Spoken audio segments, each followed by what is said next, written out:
Happening now. We want to welcome our viewers from across the United States and around the world. This is the EdTech Situation Room. Good day, good morning, good evening. My name is Jason Neiffer, and this is episode number 92 of the EdTech Situation Room for Wednesday, April 25th, 2018. And joining me, as always, or I should say I'm joining him, as always, since I'm returning from a brief hiatus, is Dr. Wes Fryer. Good evening, Wes. How are you? Good evening. I'm well, and I am thrilled to have you back. So it's been Thank you. A good break, I hope, because I've been seeing Facebook posts with pictures of near completed and maybe full drafts. And anyway, good for you writing the dissertation. And I hope that Montana's been getting some rain and not wildfires. We've had some excitement. Spring is still not quite fully sprung here, and I'm sure it's not further north. So good to have you back.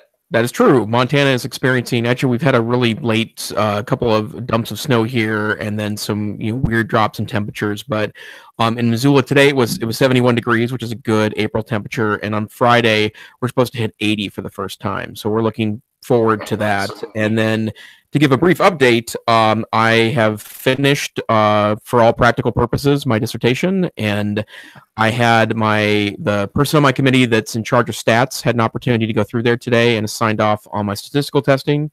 And so I will turn it into my committee on this coming Monday in anticipation of defense on May 8th. So I'm looking forward to being through this process. Congratulations. It's been super wonderful, and I'm feeling very good about things now. Like a lot of it, and I'm sure this was an experience with you too, Wes, is that a lot of this is kind of running up your head against things you just don't think about in a certain way. And so I had to, kind of expand my mind a little bit to try to pick up, some pieces that were missing. But I'm feeling pretty good about it, and I'm really looking forward to sitting in front of my committee and defending.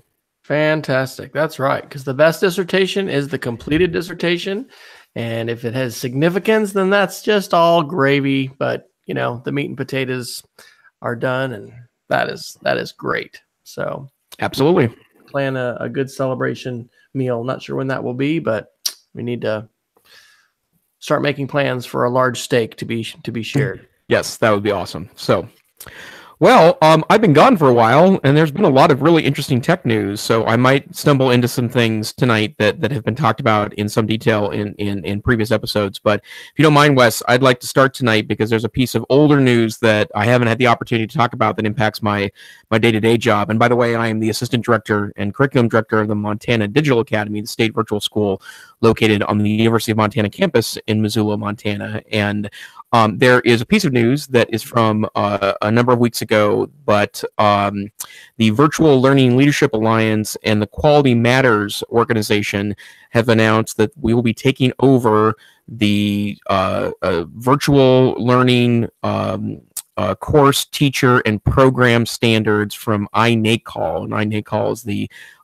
International Council of Online Learning. It's the K-12 advocacy organization in the United States for distance learning opportunities for students. And they have previously published a couple of sets of standards that were starting to become a little long in the tooth. And the Virtual Learning Leadership Alliance, which is a 14-state alliance of state virtual schools, including my program, the Montana Digital Academy, and Quality Matters, which is a both K-12 and higher ed organization that works on setting standards for quality courses, are joining together to revise and re-release those standards. And this is really exciting work for me because it's likely that I'll be involved in some way, in shape, or form in this process. But I've really come to appreciate, especially standards that are nationally produced, that aren't intended to be like a state standard, where programs are held to something like a state standard in curriculum might be, but rather things that can be aspirational, that can help set high bars to make learning better. And so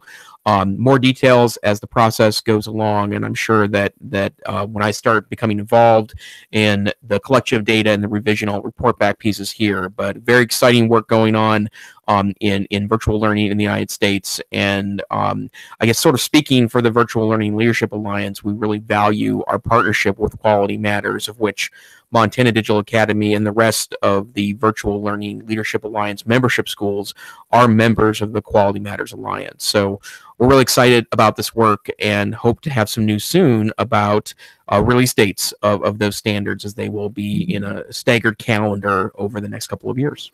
That is fantastic. Well, I'm so encouraged by all the work that you do with online education. One of the ironies here in Oklahoma has been that a lot of the push for online education has come from private companies and charter schools, and which are typically very antagonistic towards public schools and seen as a net loss, in terms of public dollars. And so I would certainly love to see that dynamic change at our school. We don't have any kind of requirement for online classes. Of course, I'm at a private school now, but it is something that we're seeing peer schools do. And my daughter, who is a senior, has now taken online courses from 2 different institutions. She did 2 concurrent classes in the fall from the University of Central Oklahoma, and then she's been doing concurrent with our local community college, OCCC. And she's done both the face-to-face and an online each time. And so it certainly emphasized for me just the real dice roll that it can be sometimes in terms of what you're going to get. You really, in these cases, didn't have very good representation in the course catalog or anything. I mean, in one case, we turned to Pick a Prof, which turned out to be useless. And one was kind of a negative experience. And anyway, it's so important for us to look at standards and look at the ways in which, courses are not only delivered and shared, but the way they're also communicated to students, and then the ways we're all preparing and everything. So I'm excited to hear that. We'll look forward to continued updates from you, because it does seem that Montana, you're in your 3rd or 4th iteration as an online school. We're the second statewide program. But you guys rebooted a few times, didn't you, in Montana? As far as right, that's model, correct. Right? Is it like the third reboot of the model? Yeah, our current organization is the 3rd reboot, and then there've been attempts several times actually to try to come up with coalitions to do that. And one of the magic things in Montana is that we discovered that a lot of people want to make online learning about cost savings and make that the headline, but the bottom line is that while you can definitely create some economy of scale to serve unique programs across many schools, we have 200 plus schools in any given semester that work with the Digital Academy. Part of that is not because it's cost savings, it's because it's an efficient way to give access to students in rural schools. And now that I think about it, the other interesting thing that's happened in the time since I've been gone is that a couple of organizations have released a rural education report regarding distance learning education opportunities, and MTDA was one of the programs they highlighted and also worked with to try to build some kind of notions of why this format of learning is really critical for very rural schools. And we take that mission very seriously in Montana. And something that people don't understand, especially those that are kind of east of the Mississippi River, is that when we say rural in Montana, it looks a little different than what rural schools are labeled in coastal states. There are suburbs to large cities that oftentimes qualify for federal rural dollars because the rules are really just about population, where in Montana, we have some of the most remote areas in the United States that have population, and that includes Alaska. Montana has it's like 4 of the top 10 of very remote small towns. We have like 6 of the top 15 of remote medium-sized towns, because we certainly have cities in Montana that are 25, 30, 50,000, but they're also really far away from any other population center. And so it always surprises people when I say things like, I'm in Missoula. If I head west and drive roughly 8 hours, I end up in Seattle. If I go east from Montana and drive for 8 hours, I'm not even to the end of the state. So it's a big chunk of land with relatively few people, and you get outside the population areas, of which there are about 7 that have a joint population of 50K or more, and it gets pretty remote. there are towns in northeastern Montana where your nearest larger stores are in Canada. So, crossing the border regularly to engage in that commerce is just part of the process there. So we really take our mission as a rural access organization very seriously and work hard to try to develop interesting solutions around that notion. Absolutely. All right. Well, we have a ton of articles. We do. And there's a whole lot of exciting Google news, but I want to start with a weird one. This was from today. I saw this on Twitter, and then I'm regularly listening to my Google Home, and I have CNET. What is it? I have CNET headlines, and then there's tech news. Some things that kind of compress. And this one made it. This is Los Angeles Times today, which is actually, I guess, from the Washington Post. So it's a cross post.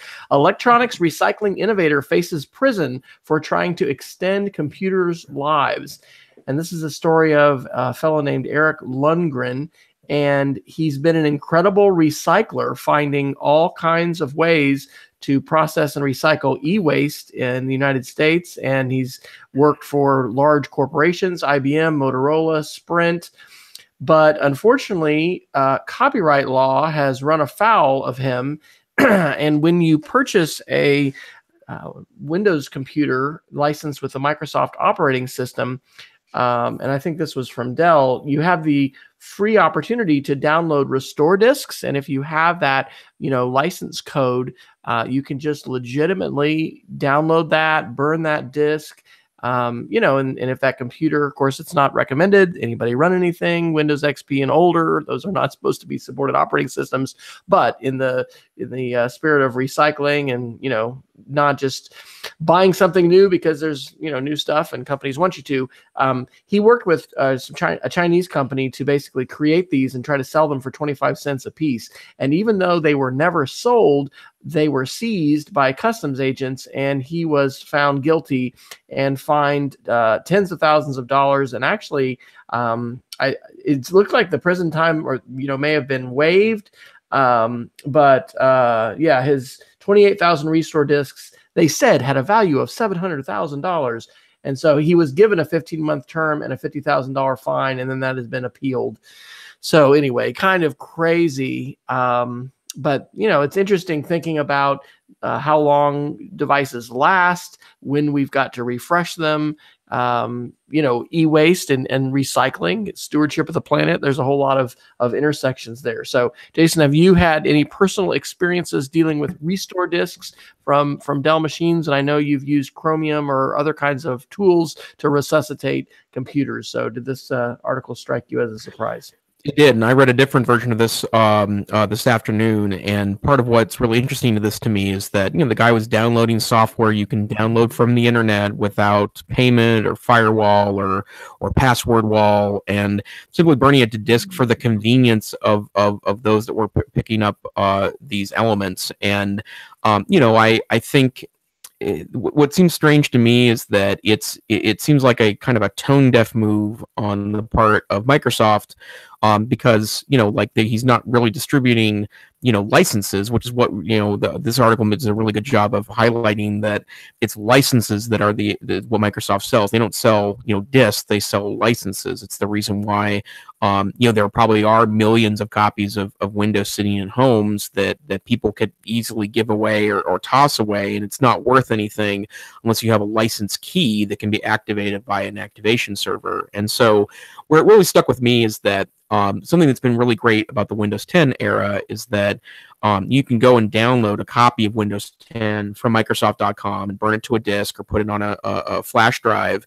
And as long as you have either the serial number of Windows 7 or Windows 8 on a computer, and they're usually on stickers, or in some cases with newer computers, they're kind of hard-coded into the BIOS, you can just install Windows 10 without buying a copy of it yourself. And because it's technically by Microsoft processes already licensed, so you're good to go. And so I'm almost certain that the emergency stay on the sentence, which is going to give him the gentleman an opportunity to appeal, is probably going to be an opportunity for him to explain this as the misunderstanding that it is. But in my mind, it's just really tone deaf. I think the e-waste issue is a big deal in the United States, and It's probably a little better in the era of laptops because they're physically smaller, right? So we're not sticking so much e-waste in landfills. But if computers can be reused, we should do that, and that's where a lot of schools are really, at the forefront of that process. All right. Well, why don't we talk some Google news? And first, we were talking before the show, kind of at length, actually, about how you are just becoming the Chromebook wielder. So 16 gigs of RAM does not go to waste on the Chromebook. Is that what I understand? That's correct. So what I last year I purchased kind of what seemed like something that fell off the back of a truck deal on Amazon for a pretty nice advanced Chromebook that has 16 gigs of RAM, and it's an the M7 chip, so it's the mobile i7 processor, and it's a USB-C powered and peripheral a Chromebook, and it's a very, very, very nice piece of hardware. And two things have happened that have really changed my engagement with that, and actually maybe three things. First, I think I've mentioned this in the past, but 100% of my dissertation work has been on Google Docs, and it's something I plan on writing about because I think that story needs to get told, that Google Docs is enterprise enough, it is advanced enough to allow me to really work on a paper for 3 years. And that's something that I think is the headline of that, is that what that's allowed me to do is that, when at West, as you know, I go in and out of different computers all the time. I like to set up older and newer ones and go back and forth and back and forth. But what's been great is that every time I log into Chrome with my personal Gmail account and sync that to that new browser, then there's always a button in my toolbar that takes me directly to my dissertation, and wherever I'm on Earth I'm able to do that. And that power has really stuck with me in the dissertation process. But you add two other things to that. The first one is that I picked up on eBay a couple of weeks ago a cheap USB-C dock. It's the retail. It's a relatively expensive piece of hardware, but a computer recycler in Seattle was selling a bunch of them. I'm assuming they were corporate cast-offs. I did some research on this particular model of dock, and it doesn't work as consistently across USB-C devices. And so I'm pretty sure a company bought them, and it didn't work for their corporate laptops. And so a recycler came in and dealt with that. But I'm able, it's a 3-monitor dock, and so with one cable, one USB-C cable, and so when I'm talking about one USB-C, thank you, with one cable that looks, this is not the cable, but it looks like this, right? It's just one simple cable that comes out of that dock. I'm able to serve power through to charge the laptop, and at the same time, it powers 3 monitors, a hardwired network connection, and 3 USB peripherals, including a mouse and a keyboard. And then I also have at work what's called a DAC, a digital audio converter, that's got headphones in it, so that I can listen to kind of loud, clear music as I'm working during the day, and through one cable be able to do that. And so that's been a big evolution for me. Plus, I finally have Android apps working on my work Google Suite for Education account, which took some doing because none of the Chromebooks that I use are managed Chromebooks. They're personally owned Chromebooks, of which we don't own management licenses. It took a couple of extra steps to get Android apps working there. But I'm shocked and amazed about how wonderful it's been to have access to, really high-end experiences now, that especially since I can pull in those Android apps, and through the dissertation process and then also the daily work, I don't need anything more than that. And part of that is that there's just so many great web tools. That's obviously part of it, but having the Android apps really fills in any gap for me. So I understand that some folks don't like the perceived limitations of the Chromebook piece, but I feel like I'm a power user, and I just don't need anything else. That is great. That is great. Well, I'm anticipating hopefully a refresh of some of our Chromebook carts, maybe some new ones, and there's even other discussions about exciting things that I won't forecast, but we're looking at the Lenovo 300E, which is the touchscreen convertible that uses a regular number 2 pencil as the stylus.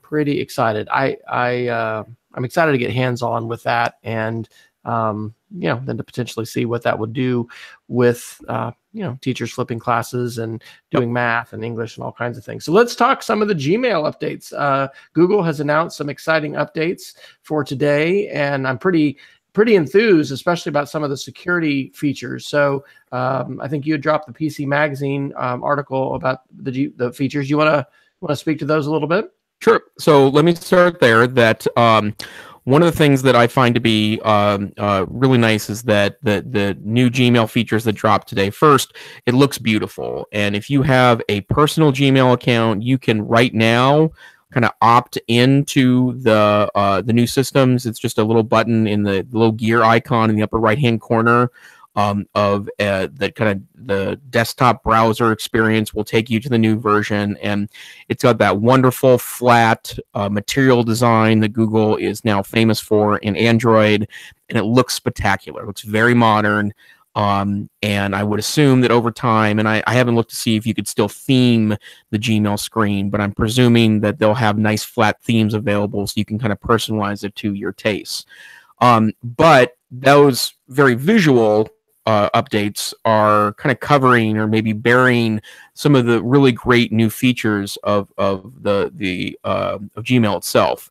First, there is a really interesting mode that's called confidential mode, where you can send or identify emails as kind of giving you more control about how and if they're read.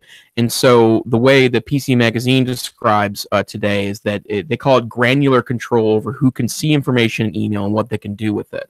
So confidential mode can allow you to do things like expire an email. So if you send an email to someone, you only want that legitimate for 48 hours. After 48 hours, if the end user doesn't read it, it just goes away. In Gmail only, though, I'm assuming. I'm assuming it is too, right? And I haven't tested that yet, but I'm presuming that's the case. And I also believe that if you read it, you could also kind of have it disappear too, kind of almost Snapchat style. I need to look more and to experiment with that. You can also be able to limit things like the ability to forward an email to someone else as well. And the reason why I think this is really interesting in context of schools is that there's still plenty of people that would tell you never put student data in an email because they're not encrypted. Now, if you're going Gmail to Gmail, they are encrypted because internally, if you send from Google's accounts to Google accounts, they keep it encrypted. But I really like this notion that Google's experimenting with kind of the email model to find out if there are ways we can add more kind of nuanced or enhanced ways to boost security with those particular pieces. It also attempts to, and I don't know enough about it yet, and to be honest, I tried reading some of the details of this, and it wasn't really clear to me what it would look like, but apparently it can compel things like forcing someone to re-log in with their account, and of course if they have two-factor authentication turned on, then confirm that it's them before they're allowed to open an email. It's considered a secure channel. And if that's the way that works, that's a really big advancement in email. So that's one of the headline features. Some of the more nuanced ones, you can go to an email now, and I turned this on to my personal email today and play with it a little bit tonight. There's lots more options available to you now. On individual emails, including in the inbox itself. You can hover over an email and put it in the trash or archive it really quickly, which is what a wonderful way to be able to manage down to inbox zero. You can also mark it as read by that hover gesture. And then a really cool feature is you can snooze an email. So if an email comes to you and you're not quite ready to deal with it yet, which to be frank, in my job, which almost 90% of the communication I do is an email, that snooze piece is something that I use another tool for that. It's called Boomerang for Gmail. This subsumes that and puts this into core Gmail, but allows essentially for you to say, I want this email to disappear for 3 hours. Like, I don't want to deal with this right now. Boomerang, though, lets you also send something into the future.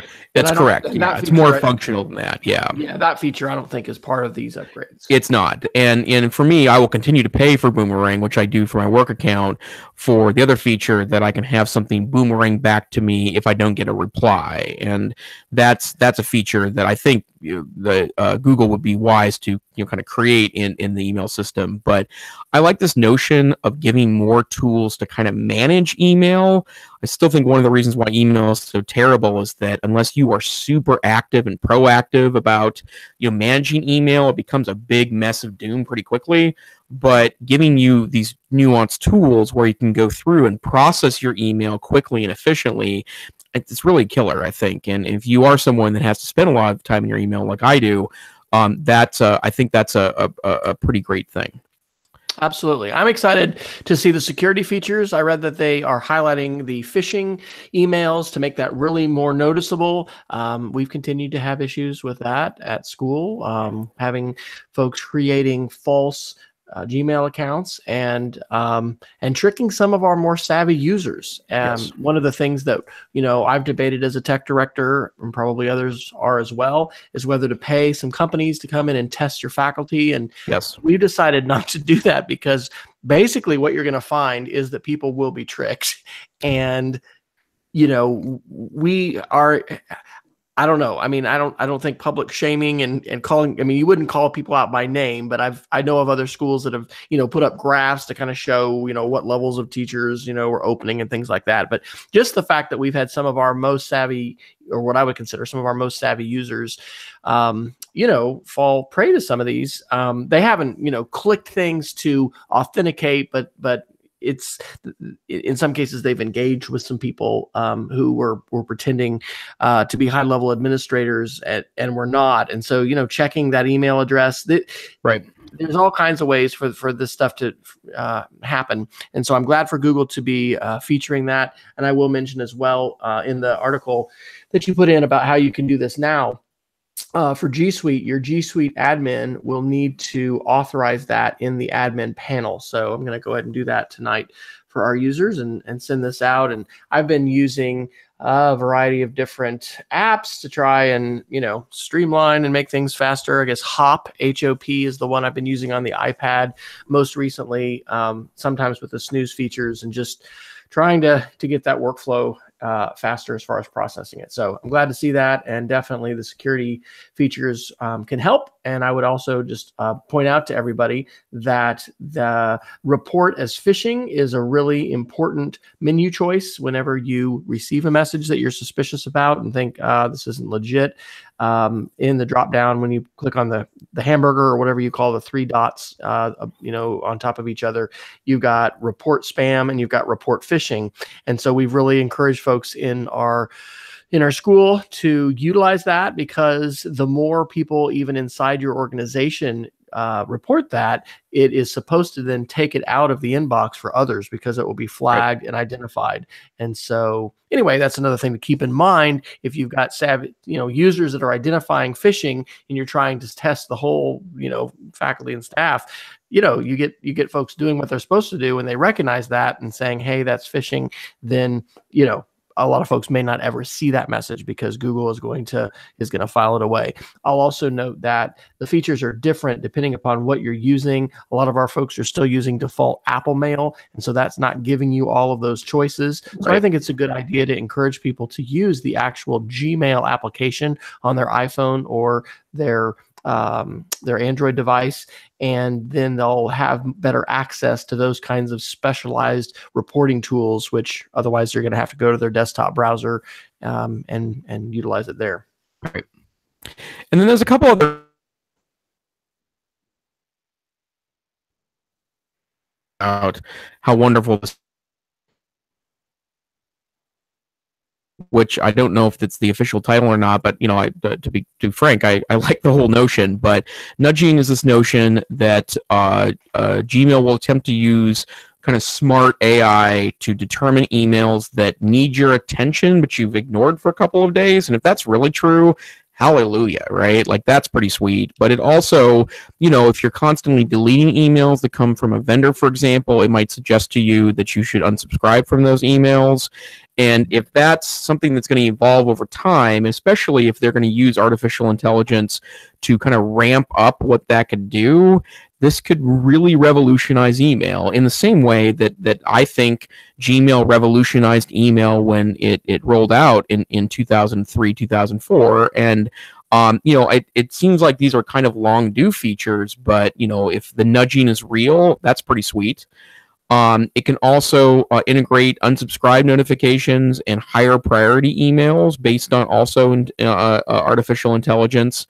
And then it's also better integrating other Google tools into that, including offering a bar on the right-hand side of the desktop version or the desktop browser version of Gmail, where you can integrate things like Google Calendar into it. And then I do have quite a few things to plug into my work version of Gmail, including our voice over IP system. So we have an internet telephone system in our organization, and we're in the process right now of adopting and rolling out Salesforce for our administrative staff to help track relationships with individual schools. And eventually we'd like to do that with parents and students and our help desk. But apparently that will plug in directly into that right-hand bar. But this notion that they're going to try to make email more, put feelers out into more parts of the other tools. That's really amazing to me. And, I in fact, I taught a lesson this semester in my EdTech methods class I teach with Mike Augustinelli at the University of Montana. And, I did a full lesson on managing email, and I kind of made a joke that I know this seems like it's less interesting than if, we were talking about, artificial intelligence or virtual reality. But I got to tell you, schools run on email. Whether you like it or not, schools are very much email creatures. And the more we could use this tool right, there's just so many efficiencies that emails builds into the process. So if Google can provide us more to help manage that, hallelujah. I think I'm going to consider offering, I'm doing a series of Making Media Mondays that are focused on, surprise, surprise, a different show with media products. And of course, it's a crazy time of year. You try to do something in April or May and people are like, are you kidding? But I've had a few folks come each time, and I'm really looking at it as if just one person comes and, creates a new product and does something with students, it's going to be successful. And so anyway, those are focused on the media making, but we do a whole week of called end of days meetings and all kinds of things. And then at the beginning of the school year, we have a week too. And I've got some time blocked off, and I might, because I've been thinking about Google Drive and whatnot, but focusing on the new aspects of email. And we just can't assume that people are going to natively thrive and swim like fish in the water. With email, the quantity is so high. Our organization, when I was at the University at Texas Tech for 5 or 6 years, they had something called Tech Announce, and it was a digest. And so you'd had an opportunity, with different kinds of announcements and things, rather than just get them bam, bam, bam, to be able to subscribe to a digest version and be able to process it in that way. And I would suppose, and this varies by organization, but especially with larger organizations where a number of people have access to mailing lists to be able to send groups, that quantity of email can really, really grow. And sometimes you're not even aware of how it's grown. My wife just joined us last year, and so the volume of emails was quite different coming from her previous school to ours. So I think there's a lot of things for us to grapple with, and really thrilled for Google to be applying their formidable skills in coding and AI and all of those good things to try and help us manage email better, because I've continued to find myself on a quest on how to better manage that. And it's something that, schools run on it. And it's one of those things that everybody needs to be concerned with, right? Nobody basically gets to say, hey, I opt out of email. It's a reality that we've all got to deal with. And these are going to be welcome tools. Yep, absolutely. And, and while we're on the subject, there's been great books out for a decade or more now about managing email, and they apply just as much as 2018 is when they were written. in the 2000s. The Inbox Zero crowd is a really, really, really good method to think about approaching your email. And to be honest, the people that I know that manage their email usually get compliments for it, right? Like something we believe in my institution is because email is so important in communication, you can't let email sit around for 3 or 4 days. And so, when we hear from schools, they talk about our responsiveness to communication, and that's not by accident. That's because we work hard every day, as an organization, to say we've got to keep on top of our email. And so, I would encourage you, if you're an email hater, that there are ways that you can approach it in a nice, positive way, including, doing some of the stuff that I do. Once a month, I go in and I unsubscribe to a bunch of crap in my work email. Like, I get on lists. I know as a purchasing agent for my organization, I end up on all sorts of vendor lists that I don't really want to be on. And even though Gmail does a great job of kind of filing that elsewhere, I work really hard to go in and clean out crap that I don't need so that I can focus on the things that I do. And I think I just love that Google's taking a more proactive approach here. And if anything, they've tried to reinvent email over and over and over again. Some of you may remember it's a decade ago now when they introduced Google Wave, which was their attempt to create a kind of collaborative space that's better than email. As it turns out, in 2018, we have plenty of collaborative tools that kind of do what Wave did. But I think this is Google acknowledging that email's not going away, especially in a professional context. So let's build as many tools with as much smarts as we have into them to help you manage this in a meaningful way. And I'm glad to see the tasks going in there, and I will certainly give that a try. I've been trying to work with Todoist because it has an integration with Google Home. But one of the really tough things you got to do is you have to change your routine where you're going to wade into that to-do list, and then you're going to manage that, and it becomes part of your workflow. And for me, that's been a challenge. So I like the idea, if they can pull it off, of having something that's integrated with Gmail, because I'm already there. And one of the Inbox Zero tips is to not make your inbox your to-do list, right? You should really be able to clear it out, and then, have another list where you're working. So I'd like to just hit kind of in a speed dating fashion a few different other Google related articles. I learned that Google Photos has a video editor. I don't know if you knew this, but we took the trip to DC last week for the Atlas conference. This was Android Police on April 20th. Google Photos is rolling out a friendlier and more powerful movie editor. And so utilize that. It really is, it's not like a full-fledged iMovie, and it's made sort of like the ones that Google Photos and the AI algorithms will make automatically, where they'll take your images and put some music, but you've got the ability to fashion those and decide how much time you want those to show. And one of the things that's really cool about it is how it lays out your clips in a vertical format, and then you can decide start and stop. So it was a cool interface. Hadn't seen that before. Free. We'll talk about Flickr probably here in a bit, but I've for a while now been uploading by default all of my photos into Google Photos. And so I was glad to see that as a feature. And that's available on iOS as well as for Android. Also, NextGov on April 13th had a pretty interesting article about Google and the Pentagon. Google pursuing the Pentagon's giant cloud contract quietly, fearing an employee revolt. A lot of employees for Google have signed petitions, which I think speaks to the culture of Google and the fact that they can speak out like this. Saying that basically they don't want to use their AI and their coding skills to literally be weaponized, with the Defense Department. And there's a huge contract right now that's up for bid. And I was listening to one of my podcasts talking about this, how it seems to be suited really for Amazon and the cloud, but it's like a 10-year contract, and it's for the Department of Defense, and it's for a ton of stuff to live in the cloud. And Amazon, I guess, has built already these private tools as far as the confidentiality and secrecy, and you'd think Google's going to be able to come up with it as well. But it'll be interesting, and I would say it speaks to the culture of Google for their engineers and other employees to be able to speak out in that way. And then the last quick one, this was Mashable on April 22nd. Gmail accounts appear to send out spam, and their owners are baffled. This was very interesting. I hadn't heard about this before. Basically, they spoofed the headers of email messages.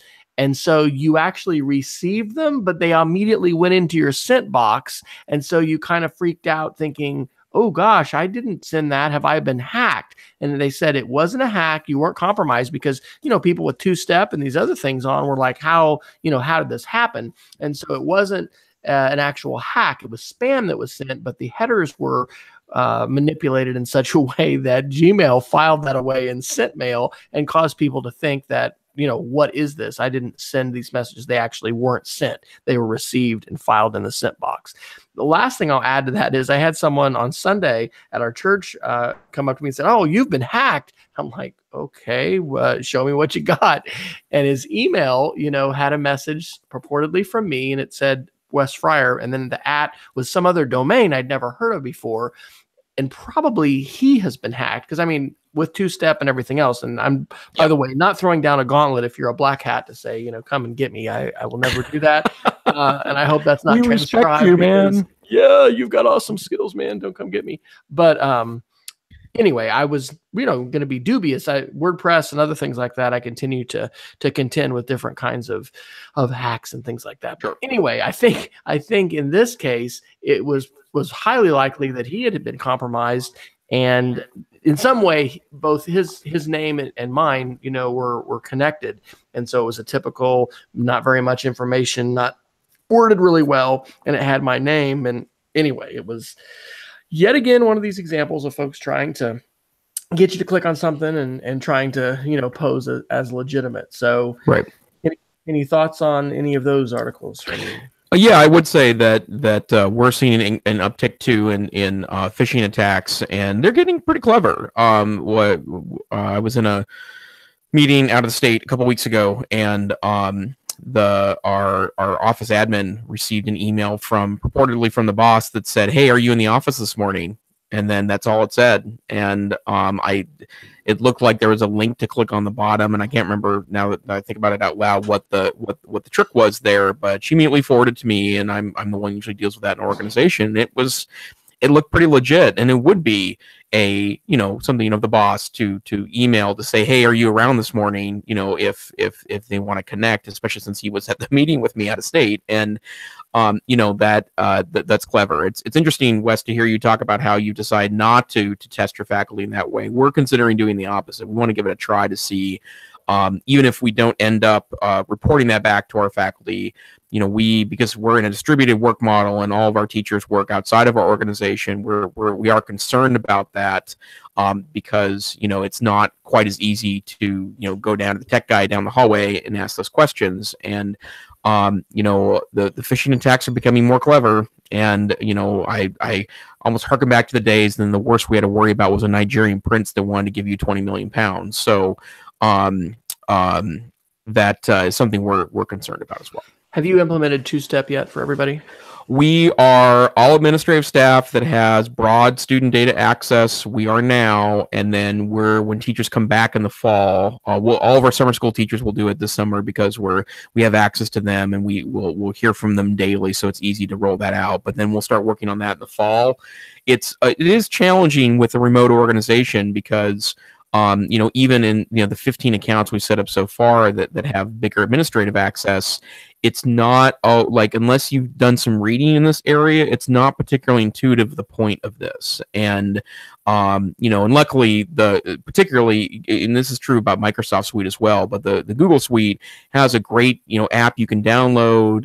You don't even have to rely on text messaging anymore. Right. You can just install that app, which is the more secure way to do it anyways, and it works on smartwatches, which is super great. And there's a lot of ways to make that simple. But if it's not a worry. Our challenge is that if you don't get it and we're asking you to do this, and at some point we do what Google recommends and kind of slowly move to make that mandatory for our adult users, we want to make it friendly for our teachers to do that. Like, it's the right thing to do, but it also needs to be the sensible thing to do for the end user. So we'll get there. But I love two-factor auth. I feel very secure, especially with my personal account. That would be actually obviously my work account has a lot of student stuff related to that. So that's obviously going to be terrible if that gets hacked into. But from a very personal way, there's tons of financial information in everyone's emails accounts, right? And I feel like if someone were actively attempting to hack me, I would know that because I'd be getting notifications on my phone that someone's trying to get in.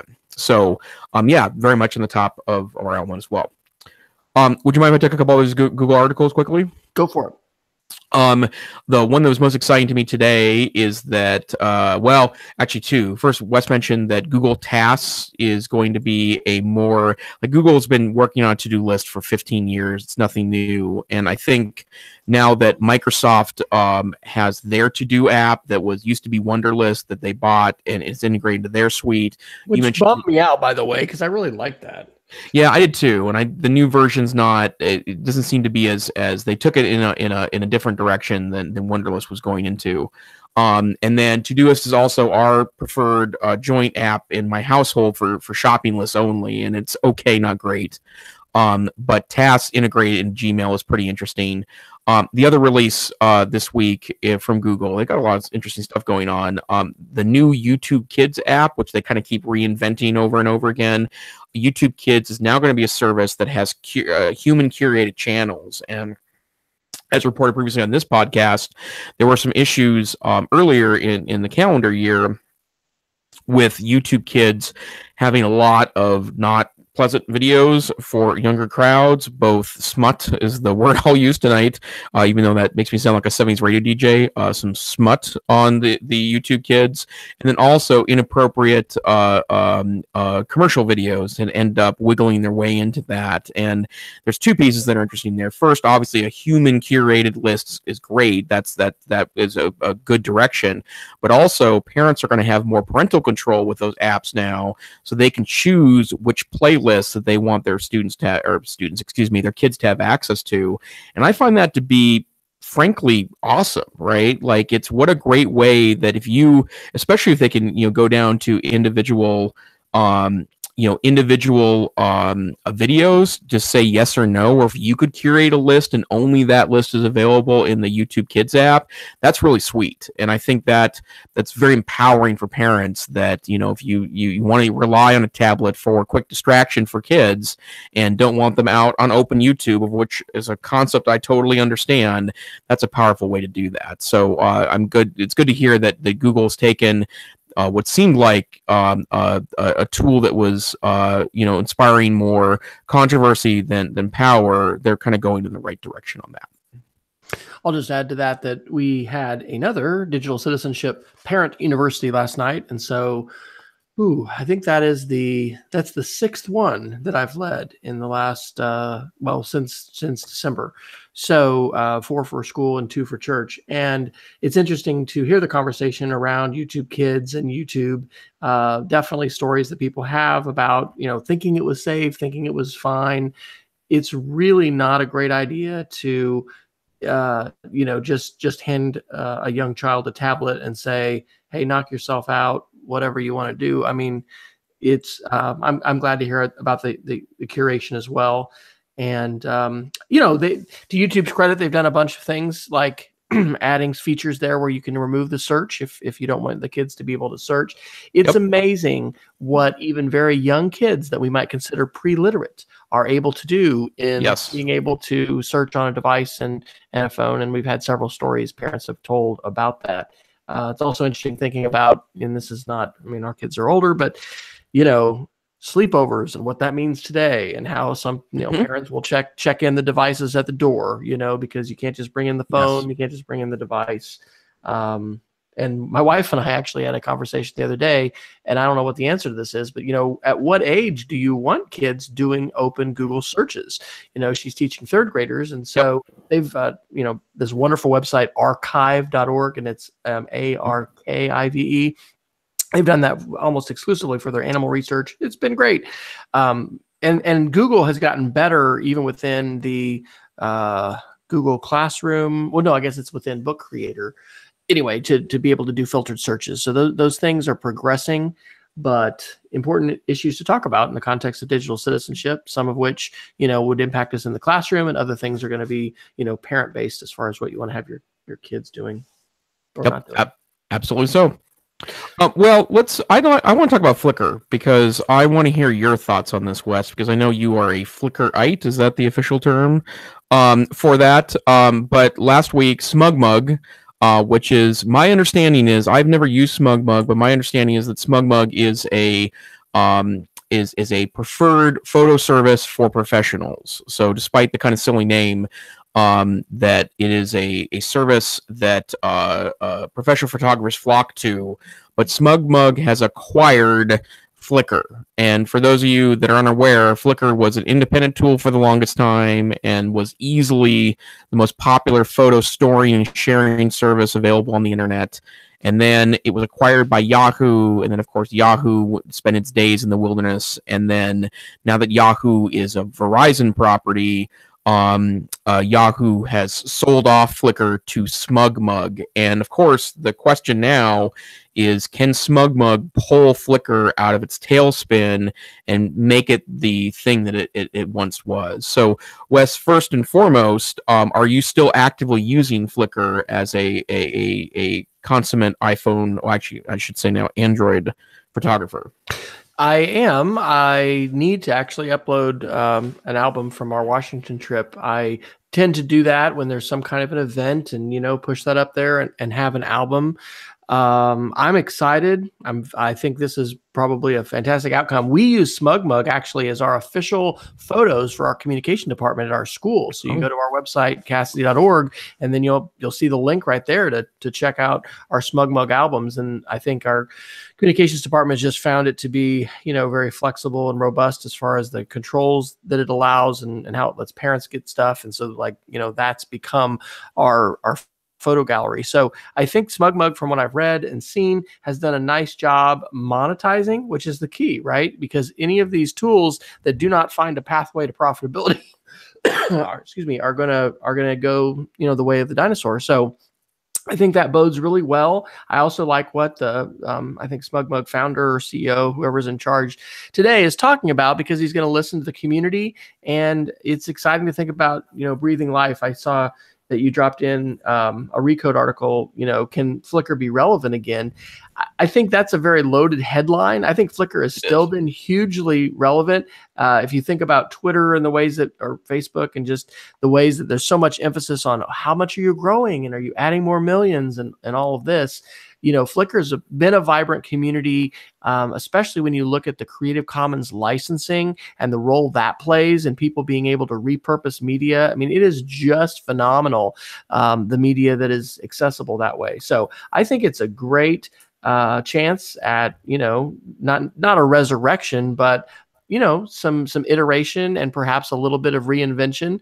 And I think it sounds like Flickr's in good hands, and I'm really glad to hear this, because we've talked about this on the show before. It's almost been the death watch, wondering, if it's gonna go bye-bye. And there's just so, millions and millions of photos overall, and I have tens of thousands of pictures in there that I don't want to have to move somewhere else. And so even though Google Photos is stepping in for me in terms of backup and all that, glad to see it. Yep. And then, let's also be honest that, a lot of people blame the downfall of Yahoo on Flickr, and it seems like that it's probably less so that the passionate community is going to blame SmugMug for that, because they have their own passionate community already. But a lot of folks say that part of Yahoo's mistake was screwing up Flickr, and if they had only been able to keep it going in the right direction, that might have been a flagship service that could have kept Yahoo, obviously not as a search engine, but for the other services they were offering, could have kept it more relevant. It's so interesting that history, as far as, human curated, thinking about YouTube Kids and mentioning how we're excited about human curation. I mean, Yahoo was the human curated search engine with the categories to drill down, and became eclipsed by sheer volume, by algorithms, and how preferable those are going to be to, having people creating your categories. I'd like to mention a couple Apple articles really quick. Apple Insider, April 19th. Tim Cook says Apple won't merge Mac and iPad. And I think that is welcome news to those of us that rely on our Macs daily, and I'm still definitely in that camp.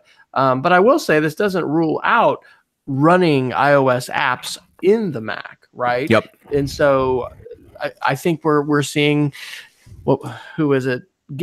William Gibson, the future's here. It's just not evenly distributed. I mean, we see this happening with Chromebooks and convertibles and Microsoft Surface and the way in which touch devices and laptops are emerging. And I think that whole idea of being able to, take mobile app functionality and, hey, why can't I have that, here on this device? I'm still going to hold out for Apple doing that, not just insisting on the two separate devices.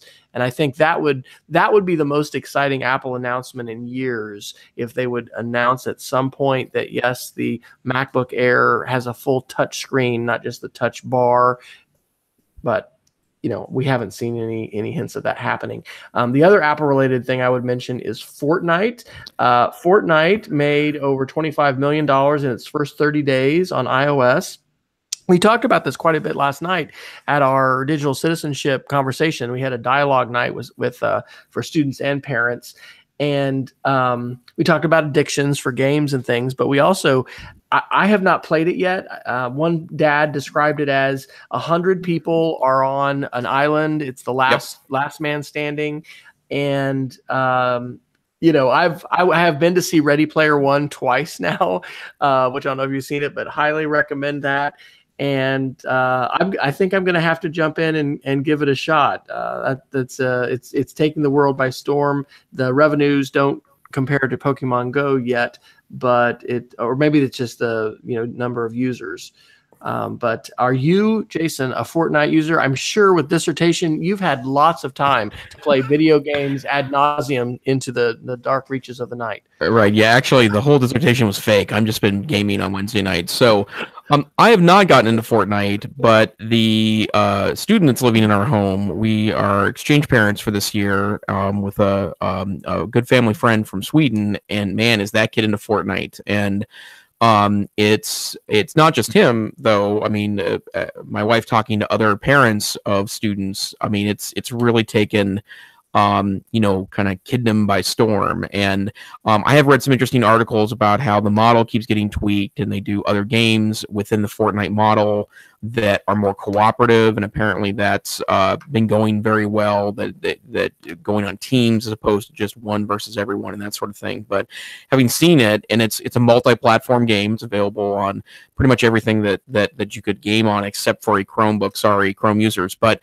the part that's super interesting to me is that the graphics are good, not great, and it's kind of got a Minecrafty thing to it. You can build stuff to help fight the fight, right? You can build buildings or build towers, and within that framework of you going versus the 99 others. But it's taking the world by storm, and it doesn't surprise me that the iPhone iPad crowd would have snapped that bad boy right up. And my understanding is that there are some costs here and there, like for mobile apps, but it's otherwise free to play. So it's taking the world by storm, and it's not costing a ton of money for kids to get into it.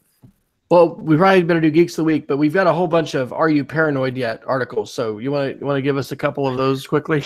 Sure. BBC reported today that apparently a popular hardware platform for hotel keys has been hacked, and apparently that the story is leaked now, even though it's been known for quite some time. And their hotel, a lot of hotels haven't updated firmware on their locks, and so apparently it's easy for people to get in and out of the unupdated firmware electronic hotel key locks without even being detected. So that's something to be paranoid about. There is a nasty new piece of malware that's taking on the skin of a Flash update. And although I've not seen this in the wild, and I use an iMac at work, the screenshots that are on 9to5mac.com, today's edition of 9to5Mac, they look pretty legit. Like I think I might have clicked on that actually. If I saw, usually there's kind of some telltale signs of malware. This one looked pretty legit. So Macs aren't usually targeted for a lot of malware, but user beware, something to keep in mind. And then there's also a very interesting article actually, it looks like two of them ended up in our show notes tonight. The Russian intelligence is hacking Wi-Fi routers, according to The Guardian, and then there's also a CNET article related to that. And we've talked about this dozens of times here on the podcast, but in the world where there's so many net-connected devices, of which may or may not be updated in your home, those become targets for people trying to create what are called botnets, right? They're tiny little computers, like every smart switch, smart bulb, router, or anything that's hooked to the internet, even if it's not a computer, that it's got a computer inside of it that can be taken over, and then they utilize those to try to hack bigger things. And there's apparently a number of outdated, not updated routers in American homes that are being targeted by Russian hacksaws. All right. Shall we geek of the week it? Sure. In the future, I might share a couple things about my Chrome revelations as I get deeper in Chrome world. But I did want to highlight something that's happened in the last 24 hours, and it's maybe not for the reason it looks like. Spotify, which is a commercial music service where you can rent music, right, where you can get access to, I think it's 35 million different songs of which you can download onto a phone or listen to in a unlimited way without advertising. Well, they have a free version that's been around for quite some time, and it works a little bit like Pandora. In that there's advertising available and you don't get a lot of choices and only a limited number of skips. Well, Spotify has announced that their free version is going to give more freedom to free users to kind of have some choices in what playlists look like. But the reason why it's interesting to me is because most of the commentary today, including I think I pointed to the Verge article talks about that apparently the AI that's built into the Spotify free model is really outstanding at picking music you want to listen to, right? Like they're really working on, taking the data from when people do skip over songs and then utilizing that to better predict for other users. And I have kind of a personal a piece of this. I'm a Spotify premium user.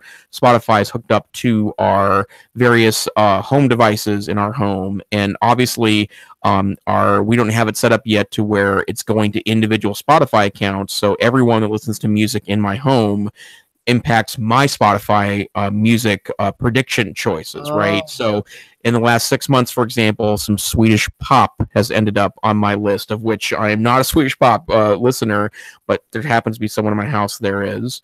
My wife has a certain musical bend that has really nothing to do with my music taste, and then I have my own music tastes.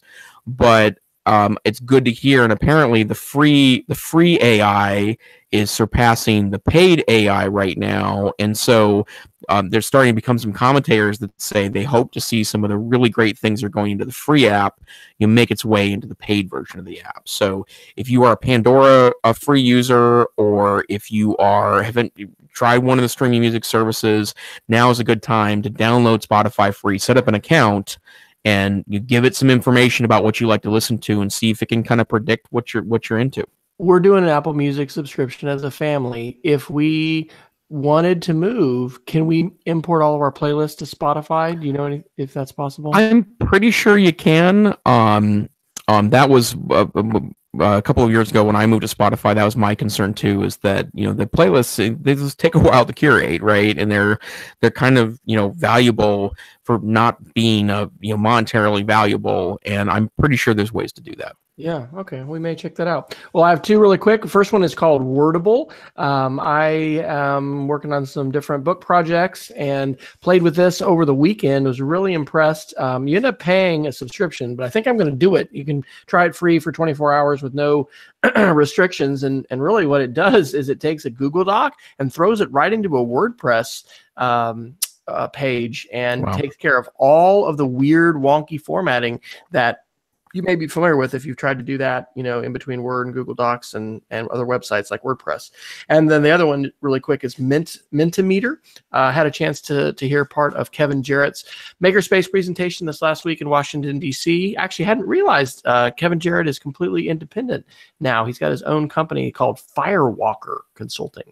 And so anyway, he's big into Makerspace and STEM and STEAM and all that stuff. And similar to Poll Everywhere, Mentimeter lets you have open text polls or multiple choice. What I really liked, and he had shown this, and I used this on Sunday, I got to teach a lesson at church. It is really great for the open-ended ones because of the way it can stack up the answers. And so if you've done open-ended polls, like with Poll Everywhere and with words and word clouds, those things just don't look that great. But it was really nice how it brought in people's responses, and then it scrolled them nicely, and it was fantastic. So give that a shot if you have a chance to. You can do it online if you wanted to, or if you're doing a face-to-face presentation, that's still a pretty cool and fancy thing to let people whip out their phones and give some live input. Of course, you take risks doing that.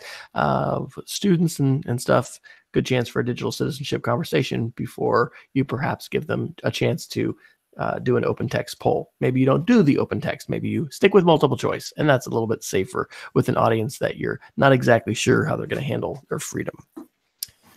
Okay, there it is. Well, this here is the EdTech Situation Room, and although I've been gone for a while, it's good just to be back in the fold, and of course enjoyed our conversation tonight. We are in a once-a-week podcast where you can jump in and be part of our chat room or make comments related to the piece. We sometimes pull people in as guests.